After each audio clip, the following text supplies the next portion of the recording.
Ipinakita ang isang Pandora sa ibang paaralan na gumamit ng Pandora Mode. Saka din gumamit ng triple acceleration at quadruple acceleration sa pakikipaglaban. At pinasabog ang dalawang Nova na sinira ang mga core sa simulation room. Ito si Kathy na pinakamalakas na Pandora sa school na iyon. Kalaunan ay nag-usap sina Kathy at Kazuya habang naroon din ang kanilang principal. Nalaman ng bida na gamit ni Kathy ang ilang stigmata na dating pag-aari ng ate ng bida. Pinuri ni Kazuya ang galing ni Kathy sa pakikipaglaban at madali na pagpatay sa simulation ng dalawang alien Nova. Subalit sinabi ng babae na hindi na siya magiging Pandora sa mga susunod na taon dahil aalis siya para maging tagagawa ng anime recap. Hindi daw ito marinig ng bida kaya ipinaulit niya ito hanggang isigan ni Kathy ang pangarap. Masaya daw kasi ito sa pagiging writer na naintindihan ng bida. Sa chopper ay sinabi ng principal na sayang daw ang galing ni Kathy sa pagiging Pandora nito. Lalo na at compatible ang stigmata ni Kazuha sa kanya. Nagpaalam na din si Kathy sa guro nito dahil mas gusto niyang manirahan ng normal. Sinabi niyang malakas siya pero hindi ito totoo dahil may kahinaan siyang takot na nararamdaman. Sinabi niyang nakilala ang sarili na wala sa kanya ang puso ng isang tunay na Pandora ng araw na makaharap si Satellizer. Ito yung araw na binugbog ni Satellizer yung papogi na lalaki. At naabutan ito ni Kathy kaya naglaban sila ni Satellizer. Sinabi ng guro na may 6 na stigmata si Kathy mula kay Kazuha. Sa chopper ay nalaman ni Kazuya na maging si Satellizer ay nakatanggap din pala ng mga stigmata mula kay Kazuha. At inakala ng bida na ito ang dahilan kaya feeling niya ay parang ang ate si Satellizer nang unang makita ito. Ipinakita noong naglaban sina Satellizer at Kathy. Mas malakas si Kathy na tinatalo si Satellizer. Pero nalaman niyang mas persistent si Satellizer. Doon niya napagtanto na hindi talaga siya para sa labanan kaya gustong mag-change career. Nagkaroon ng emergency dahil sa pag-atake ng isang Nova alien. Kaya tinawagan ng management ang lahat ng mga Pandora na magpalit ng damit panglaban. Sinabi ng control room na may 4 na classes Nova ang umaatake sa kanila. Kaya nagulat ang lahat dahil nasa peligro sila. Kaagad namang sinalubong ng military ang mga alien at pinasabog ang mga ito gamit ng conventional weapons. Pero hindi nasaktan ng mga alien at naubos ang mga sundalo. Dahil dito ay nag-issue ang military commander sa Pandora Academy na sumama sa laban. Sinabi ni Nakaho at Arthur ang balita kay Kazuya na dahil sa pag-atake ng Nova, ay lahat ng mga higher years ay pinag-report sa laban sa kabilang Pandora Academy. Kaya kasamang ipinadala sakay sa transport unit ang magpapalit na sana ng career na Kathy. Pagdating nila sa battlefront ay agad na pinaligiran ng mga Pandora kasama ng kanilang mga Freezer Boys ang Nova.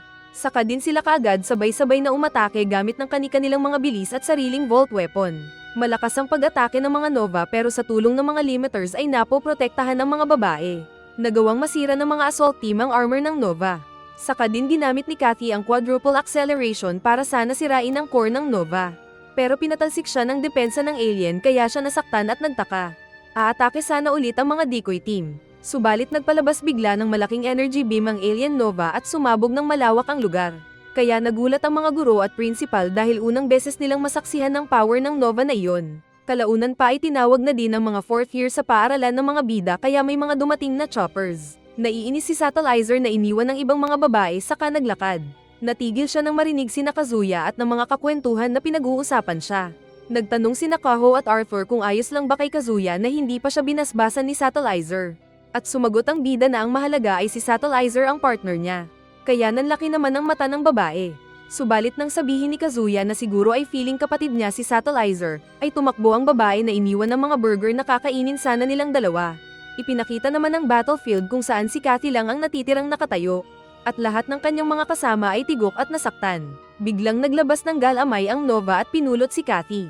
Nakita din ito ng control room at nalaman nilang isinasanib ng Nova ang mga Pandora sa sariling katawan. Hindi nga makalaban si Kathy na hinihila ng Nova. Saka din nakita ang iba pang nilamon na ng babaerong Gundam. Wala ding magawa ang limiter ni Kathy, hanggang kainin na ng Nova si Kathy at signal lost na sa system. Samantala ay di nadamdam pa rin ni Satellizer na ate lang pala ang turing ni Kazuya sa kanya. Habang nagbabalak ng plano ang mga guro at principal ay biglang nawala ang Nova sa kanilang radar. Habang busy ang mga Pandora ay narinig nila ang red alert kaya agad silang naalarma. Dahil nasa kanilang paaralan na pala ang mga Nova na naglaho sa radar kanina. At pinaligiran na ng 4 na alien ang paaralan. Kaya napagtanto ng mga guro na di ko lang ang pag-atake ng mga ito kanina sa kabilang school. Kundi ay sila talaga ang target ng mga ito. Agad nagpalit ng warsuit ang mga Pandora at limiters. Saka din sila nag-briefing at sinabi ni Yumi ang kanilang gagawin. Pero pinagtambay na muna niya ang mga second year students. Nilapitan ni Kazuya si Satellizer at nagtanong kung ayos lang ang babae. Pero dahil feeling ng Pandora na na-ate zone lang siya ay umiiwas ito at iiwan na sana ang bida. Lumabas si Rana sa tabi at hinawakan ng kamay ni Kazuya at sinabing naroon siya para dito. Saka agad nagtanong kung sumusuko na ba si Satellizer at tinatanggap ang pagkatalo sa kanilang dalawa. Ngunit sinabi pa rin ni Satellizer na hindi magpapatalo sa kahit sino. Lumapit si Rana at inilabas ang Volt Weapon na umasta ng laban. Kaya inilabas din ni Satellizer ang armas nitong Double Blade. Magkakasubukan sana ulit ang dalawa pero pumagitna bigla ang lalaki at inawat ang dalawang babae. Ipinaalala ng bida ang tungkulin ng mga Pandora na naroon para labanan ng mga alien at hindi para maglaban-laban na parang character ng K-pop drama series. Sinabi ni Kazuya ang tinuro ng ate sa dalawa na buhat nila ang buong mundo kapag umaatake ang Nova. Kaya tumigil ang dalawang babae. Samantala ay nakarating na sina Yumi at ng mga higher years na Pandora sa kinaroroonan ng mga Nova. Agad silang tumakbo para sa kani-kanilang mga destinasyon. Nakita ng guro ang pagbukol-bukol mula sa katawan ng kaharap na Nova. At mula dito ay lumabas at nahulog ang mga Pandora na hinigop nito kanina mula sa kabilang paaralan. Saka din nagkaroon ng battlesuit ang mga ito at may mga lumabas na parang stigmata sa kanilang mga dibdib. At isa sa mga ito si Kathy na wala sa sarili. Nakita nilang napakabilis din ang paggalaw ng mga ito na parang naka-double acceleration. Inutusan ni Yumi ang mga mag-aaral na patayin ang mga kalaban bago marating ang academy, kaya din sila naggalawan. May backup din silang mabilis na K-Rove reporting na tumulong sa pagsira sa armor ng Nova. Nang makita ni Yumi na na-expose ang core ng Nova ay sinamantala niya ang pagkakataon. Tumalon siya at ginamit ang pagiging Pandora para sirain ang kalaban. Samantala ay nakita ng control room ang paglapit na ng mga Rogue Pandora sa gate ng academy nila. Nalaman din ito ng mga Pandora na naiwan at mayabang daw si Miyabi na kaya daw ipagtanggol ang sarili. Biglang nasira ang gate at mula doon ay lumabas ang naging mga kalaban na Kathy at ng guro nito na control pa rin ng alien. Kaya nagutos ang principal na pabalikin ang mga third years na nasa battlefield. Agad din nilang binalaan ang mga lower years Pandora na ang mga dumating ay parang mga Pandora pero may stigmata sila sa kanilang mga dibdib. Aalis sana si Satellizer na gusto ng laban pero pinigilan siya ng bida. Subalit lumabas pa rin si Satellizer kasama si Rana na sinabing mas gusto nilang sundin ang sinasabi ng puso. Sa gate ay inilabas agad ni Miyabi ang Pandora weapon nito. Saka mayabang na umatake na nagpalipad ng mga vault weapons nito. Subalit walang hirap na binura lang ito ni Kathy at Malena kaya nasaktan si Miyabi na bumagsak. Saka din nila ito iniwan dahil mahina daw. Sa labas ay hinawakan ni Kazuya ang kamay ng nagtatampo na Satellizer. Sinabi ng babae na iba siyang tao at hindi substitute ng ate ni Kazuya. Kaya napagtanto ng lalaki na narinig nito ang sinabi niya sa iba. Pero iba daw ang naintindihan ni Satellizer. Biglang tumunog ang comms device nila na sinabihan ng mga bida na puntahan ang nuclear structure nila dahil doon patungo ang mga kalaban. Tinipon ng principal ang apat na pinakamalakas na second years. Saka din sila sumakay ng elevator at pumunta sa napakalalim na bahagi ng base. Sinabi ng principal na kapag hindi nagawang mabantayan ng mga third years ang base, ay sila ang huling pag-asa para bantayan ng itinatago nilang holy remains. Pumasok mag-isa ang principal sa safe room. At doon ipinakita ang bangkay ng pinakaunang Pandora kung saan nagmumula ang power ng mga Pandora. Ibinabad nila ito sa formalin para hindi masira. Napapatanong ang mga estudyante kung ano ang holy remain. Kaya sinabi ni Satellizer na ito ang pinakaunang Pandora na source ng power ng lahat ng Pandora. Mabilis ang pagsira ng mga Rogue Pandora sa malaking pinto. At para silang mga ninja sa bilis ng pagtakbo. At ramdam din ito ng mga bida sa baba. Dahil dito ay naglock ang mga dagdag pinto para protektahan ang holy remains. Pero napakabilis ng mga Rogue Pandora na pinapangunahan ni Kathy. Subalit sa laban ay mas panalo ang mga architects na keyboard warrior dahil nasa control room lang sila at natrap ang mga Rogue Pandoras na naghahanap ng ibang daanan. Sinubukan ni Kathy na sirain ang pader gamit ng kanyang pantusok pero armas niya ang nasira. Saka pa nagpalabas ng gas ang control room para makontain ang mga kalaban. Ngunit nag-ilaw ang aliens nagmata ng mga Rogue Pandora at nagpasabog sila ng laser beam. Kaya nasira ang makapal na pinto at muli silang nakatakas. Dahil dito ay feeling ng mga control room personnel na talo na sila. Tapos ang bilis pa ng takbo ng mga Pandora. Samantala sa labas ay patuloy lang sa pakikipaglaban si Elise sa isa pang Nova. Binalak siyang kainin ng Nova gamit ng galamay nitong nanghahablat ng babae. Pero dumating si Yumi at nagtulungan ng mag-best friend na labanan ng alien. Pagbalik ni Sister Margaret sa control room ay sinabi ng operator na pinaikot-ikot nila ang mga Rogue Pandora. At diretso ang mga ito sa mga naghihintay na mga third years na kinalaban na noon ng mga bida. Nagbigay ng motivational speech ang principal at sinabing kailangang bantayan ng mga inatasang Pandora ang holy remains. Dahil kapag nakuha ito ng mga alien ay tapos na ang sangkatauhan. Sinabi ni Ganesha na naroon siya bilang top 1 na pinakamalakas at kasama ang top 2 na si Rana. Ito ay para inisin si Satellizer. Ngunit dahil alam ni Satellizer na concern si Kazuya para sa kaligtasan ng mundo ay sinabi niyang nasa safe spot sila na pinoprotektahan ng mga third-year students na nasa taas. Kaya nagtaka ang dalawang babae dahil hindi na makasarili sa oras na iyon si Satellizer. Agad naghanda ang mga third-year students para labanan ng mga mabilisang pagdating na Rogue Pandora. Naka-acceleration skill ang mga kalaban kaya gumamit naman ng freezing defense ang mga lalaki. Kaya natigil ang mga kalaban. Subalit agad din lang natalo ang mga lalaki dahil wala silang silbi at dagdag trabaho pa sa guguhit ng animation. Tanging ang 4 na warrior third years lang ang natitira na nakikipaglaban sa mga Rogue Pandora. Sumangga si Atia. Samantalang inundayan ni Cleo ng suntok ang tiyan ng isang kawawa. Nakatakas ang 2 Rogue Pandora. Pero sinabi ng principal na mag-concentrate lang sila sa pagpigil sa kanilang mga kaharap dahil iyon ang role nila. Diretso lang sa pagpunta sa misyon si Kathy at ng kasama nito. At sa isa pang trap para sa kanila ay naiwasan nila ang laser na nag-aabang. Power pala ito ni Elizabeth na chicks na lumilipad pa sa ere. Inutusan nito ang limiter na nag-freezing power. Kaya natigilan ng mga rogue. Nataman ng laser ni Elizabeth ang stigmata ni Malena at napalaya ito sa control ng Nova. Kaya agad niya itong nireport sa control room. At sinabi naman ng announcer ang kahinaan ng mga kalaban sa iba pang Pandora. Kaya nagkaroon ng lakas ng loob ang mga malalakas na third years na handa na daw mangbubog. Kaya nagawa nilang masira ang mga stigmata ng mga kaharap na Rogue Pandora na bumalik sa pagiging tao. Kaya sila ang nanalo. Na-freeze ulit si Kathy na binalak pa ni Elizabeth na tapusin. Ngunit nakagawa ito ng paraan na butasan ng sahig at nakatakas. Kaya diretso siyang bumagsak sa kinaroroonan ng 4 na second-year students na nagulat. Kaagad na tinusok ni Kathy ang hindi na nakalaban na rana na naipit sa pader. Namukan ni Kazuya at Satellizer si Kathy at nasabi pa ng lalaki na alam nito ang paglalaban nila noon. Inilapit ni Kathy si Rana na naghihingalo. Pero kunwari lang pala ito dahil paglapit ay inilabas niya ang Volt Knuckles at sinuntok ng malakas ang naitapon na Kathy. Subalit muling tumayo si Kathy na walang feelings tulad ng ex mo nang iwan ka dahil hindi ka naliligo. Gumamit ng acceleration skill si Kathy na sinabayan naman ni Rana at Satellizer. Kaya hindi ito makita ni Ganesa na gumamit ng binding chains para mahuli ang kalaban. Subalit nagkabuhol-buhol ang armas niya at muntik pa siyang matigok kung hindi lang iniligtas ni Rana na hinawakan ng armas ni Kathy. Pinapaalis ni Rana si Ganesa dahil magiging dagdag trabaho siya sa dalawa. Pero biglang gumamit ng freezing ng Nova si Kathy kaya nasaktan ang mga tao. Buti na lang at naroon si Kazuya na tinabla ang power ng kalaban. Pero natamba na ang napagod na Rana at ni Ganesa na walang laban. Balak saktan ni Kathy si Kazuya na nilapitan, pero hinarap ito ni Satellizer gamit ng blade pero siya ang naitapon kaya naging concern ang bida. Pero sinabi ni Satellizer na huwag siyang lapitan ni Kazuya dahil hindi siya substitute ng ate ng lalaki. May unfinished business daw sila ni Kathy dahil tinalo siya nito noon. Umatake si Satellizer na sinabayan ni Kathy. At mas mabilis ang kalaban na pinagsusugat ang katawan ni Satellizer na naitapon at bumagsak. Pupuntahan na sana ng kalaban ang mission pero hinawakan ni Satellizer ang paa niya.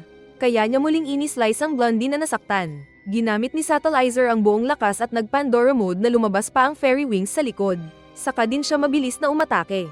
Sa kanyang pag-unday ng saksak ay nasira ang armas ni Kathy at nasundot pa ang stigmata sa dibdib nito kaya siya bumagsak. Nagsalita si Kathy na napatanong kung anong ginagawa doon. Pero nang muling mag-ilaw ang stigmata sa dibdib niya ay muling nakontrol ang babae na balik sa walang feeling mode. Nagpatuloy lang naman sa Pandora mode si Satellizer na nagliliwanag. Subalit alam ni Kazuya na delikado ito sa katawan ng babae. Umatake si Satellizer gamit ng double acceleration na iniwasan lang ni Kathy. Umatake ulit siya pero siya ang nasugat ng kalaban sa likod. Nag-triple acceleration din siya ngunit quadruple acceleration ang gamit ni Kathy, kaya mas lalong nasaktan si Satellizer na nagdugo ang katawan sa sugat. Naipit siya sa pader na muling nasaksak. At mamamatay na sana siya kung hindi lang pinigilan ni Kazuya gamit ng freezing power nito. Kinausap ni Kazuya si Kathy at ipinaalala ang pangarap nito na maging isang tagasulat ng anime. Naalala naman ito ni Kathy na nakabalik sa sarili. Ngunit muli siyang nais kontrolin ng stigmata at nagpapalakasan sila ni Kazuya. Inutusan ni Satellizer na umalis na si Kazuya. Subalit sinabi ng lalaki na mahalaga ang babae sa kanya at may role si Satellizer sa pagligtas ng mundo. Napagtanto ng babae na siya pala ang mali dahil inakala niyang si Kazuya ang naghahabol sa kanya. Pero siya pala ang tunay na nangangailangan sa lalaki. Kaya naisip niyang papakainin ng tunay na burger ang lalaki kapag nakaligtas sila doon. Muling lumakas ang Nova kaya naitapon si Kazuya. Akala ni Satellizer na mamamatay na siya ng virgin. Pero natigilan bigla si Kathy na kinontrol ang katawan. Sinabi nito sa sarili na ayaw niyang manakit ng tao. Pero pilit pa rin siyang kinokontrol ng stigmata kaya siya nasaktan. Sinabi ni Kathy na lumuhan ng dugo na pigilan siya kahit anong mangyari. Ipinakita naman si Elizabeth na bagsak nang maabutan ng 4 na pinakamalakas na third years. Nagtanong sila kung anong nangyari. Saka ipinakitang muli palang bumangon si Malena na naging barena ang kamay. At binarena ang magandang blondie hanggang mapagod ng husto. Nakaabot ng Holy Remains si Malena. Pero natigil siya nang nasa likod na pala niya sina Taisi at Chiffon na mas malakas pang third year students. Inilabas ni Chiffon ang malaki nitong pangkamot. Samantala ay nakita ni Satellizer ang pagiging Allahu Akbar ni Kathy at alam niyang sasabog sila. Subalit si Ganesa ang nasabugan dahil ihinarang pala nito ang katawan para kay Satellizer. Paglingon ni Satellizer ay nakita niya ang pagkahulog ng isang kamay ni Ganesa. Saka din natamba si Ganesa na inasikaso ni Arthur. Sinabi ni Ganesa na duty niya na protektahan ang mga mas mahina sa kanya na kasama. Binuhat siya ni Arthur para sana dalhin sa emergency. Ngunit natamba ang bakla kaya muling nahulog si Ganesa. Kaya sinabi ng naluluhan na Arthur na dadalhin na parang prinsesa si Ganesa. Ngunit hindi na gumagalaw ang chicks niya kaya siya mas naiyak. Sinabi ni Kazuya na nakikiramdam daw dahil wala ng jowa na maganda at mabango si Arthur. Natigilan sila nang muling tumayo si Kathy na kumpleto pa rin at binalak patayin si Arthur. Subalit iniligtas siya ni Satellizer na nakabawi na. Hindi daw niya alam kung bakit pero galit na galit siya dahil sa nangyari sa mga kasama. Saka din ito muling nag-Pandora mode na lagpas pa sa maximum na dating abot niya gamit ang stigmata. At hindi ito lingid sa mystery boss na nasa isang control room. Nag-Super Saiyan si Satellizer na ramdam ng kalaban ang lakas niya. Umatake si Kathy na sinangga ng blondie. Saka din gumamit ulit ng quadruple acceleration si Kathy na inakala ng mga nanonood na tatalunin si Satellizer. Ngunit kada pag-atake ni Kathy ay palagi lang itong nasasangga ng bidang chicks. Saka din sinuntok ng malakas ang mukha ni Kathy na napa-atres. Hindi pa tapos dahil mabilis niyang tinabas ang isang braso ni Kathy. Saka pa ito iniuntog-untog sa pader dahil sa galit. Tinanggal niya ang isa pang kamay ni Kathy. Saka din inipit sa sahig at nanggigigil na dinakmal ang stigmata sa dibdib nito at hinila. Kaya nasaktan ng kalaban na napasigaw. Nakabalik sa sarili ang naiiyak na Kathy at sinabing patayin na siya. Sasaksakin nga sana ito ng emosyonal na Satellizer, pero natigilan siya nang yakapin siya ni Kazuya ng favorite mong posisyon. Sinabi ng bida na nakalaya na si Kathy at kasamahan nila itong Pandora. Tumigil naman saglit si Satellizer ngunit dahil sa 200% na pagkakakonekta niya sa stigmata ay nag-aagawan ng pakiramdam niya. Malakas niyang isinaksak ang hawak na espada sa sahig kaya naligtas si Kathy. Saka din bumaba ang kanyang testosterone at bumalik sa pagiging Satellizer. Gumalaw bigla si Ganesa kaya nagpatulong si Arthur at nilapitan naman ito ng dalawa pa. Nagtanong ang buhay pang Kathy kung bakit hindi siya tinuluyan ni Satellizer. At sumagot si Satellizer na para ito sa partner niyang Kazuya. Tinuruan daw siya ni Kazuya kung paano maging tao. Saka din nawalan ng malay si Kathy. Kasunod nito na dumating ng iba pang mga third years para sana tumulong pero nakita nilang talo na ang kalaban doon. Samantala ay binugbog na ni Chiffon at ng mga kasama ang hindi na makalaban na Malena. Subalit hindi pa kasi nila tinanggal ang stigmata nito. Sa labas ay isang Nova na lang ang natitira na kalaban ni Yumi at Elise. Masisira na sana ang core nito. Pero bigla na lang itong naglaho sa ere kahit dilat ang mata ng dalawa. Nakita ni Chiffon ang pag-ilaw ng stigmata ni Malena kaya agad tumawag sa control room. Ngunit nag-teleport na doon ng malaking Nova at kitang-kita nila ito ng harapan. Naramdaman na rin ito kaagad ng control room na kaagad tinignan sa camera. Kaya agad nag-issue ng utos ang principal sa mga Pandora na huwag nilang hahayaan ang alien na makuha ang Holy Remains. Naghanda sa laban ang mga nakarating sa kwarto ng mga Pandora. Ngunit hawak pa rin pala ni Satellizer ang stigmata kanina na bigla na lang nag-ilaw at kin-control siya. Nailagay pa ito sa dibdib niya na nakita din ng bida at ng mystery character na nasa control room. Dahil sa evil stigmata ay nag-mutate ang katawan ni Satellizer na gumamit ng freezing na kulay red at naglabas ng enerhiya. Kaya napatigil ang lahat ng mga Pandora na pipigilan sana ang Nova. Pero buti na lang daw at pareho pa rin ang kulay ng kanilang mga panty. Patungo naman ang Nova sa Holy Remain at kukunin na sana ito gamit ng Galamay. Subalit hindi daw papayag ang mga chicks na magpatalo kaagad. Inactivate ng mga third years ang kanilang Pandora mode na dahilan at nagagawa nilang magkontra ang freezing ng kalaban. Subalit muling sumigaw si Satellizer na naglabas ng mas malakas na kulay red na freezing. Kaya muling hindi makagalaw ang mga Pandora na wala nang maisip na paraan para matalo ang kalaban. Kaunti na rin lang ay checkmate na sila ng Nova. Naglalakad ang naka-overpower na Satellizer pero wala siyang kontrol sa sarili. At nagpapatulong siya kay Kazuya na narinig naman ng lalaki kahit wala silang koneksyon. Sasaksakin na sana ni Satellizer si Elizabeth pero sumakto sa oras ang power ni Kazuya na natabla ang power ng Nova. Nakita rin ni Satellizer si Kazuha sa loob at ipinaliwanag ng babae na maging lakas ni Satellizer ang mga mahal para protektahan sila. Kaya nagawa nga ni Satellizer na gamitin ang stigmata sa likod at naging Pandora. Saka din sinira ang stigmata ng kalaban at tuluyan siyang nakalaya. Patuloy lang si Kazuya sa paggamit ng kanyang freezing na naramdaman ng mga Pandora. Kaya nakiliti sila at feeling nila ay masarap daw magmahalang bida. Agad din nilang inilabas ang kanilang mga vault weapon at sabay-sabay na umatake sa malaking Nova. Sinubukan ng top 1 at 2 na sirain ang core. Subalit si Satellizer ang tumalon na naka-Pandora mode at inislice ang core ng kalaban na sumabog. Pagkatapos gisingin ni Kazuya si Satellizer ay niyakap siya ng babae. Pero nahiya ito nang makitang nag-nosebleed ang bida. Kalaunan sa chopper pauwi ay nagdesisyon si Kathy na maging reserve sa pakikipaglaban sa mga Nova. May kinausap na isa pang tao ang principal para mag-report na delikado ang paggamit ng stigmata. At alam naman ito ni Gingo na sinabing first phase experiment pa lang ang lahat ng kanilang nasaksihan. At natapos ang series. Kung gusto mo ng Season 2 ay abutin natin ang 1,000 likes at mag-comment ka rin sa baba ng ipagpatuloy natin sa Season 2.